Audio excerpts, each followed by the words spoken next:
ГСП онлайн. Городские новости сейчас.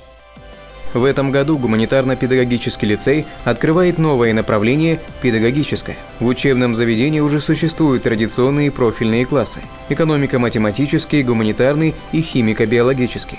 В рамках проекта «Я будущий педагог» с ребятами проводились психологические тесты и элективные курсы. Цель мероприятий – выявить склонности к педагогической деятельности и профессии в целом. Общество меняет свою позицию по отношению к педагогической профессии. Я думаю, что престиж педагогической профессии растет, и я очень надеюсь, что буквально лет 5-10 мы увидим серьезные результаты в этом плане.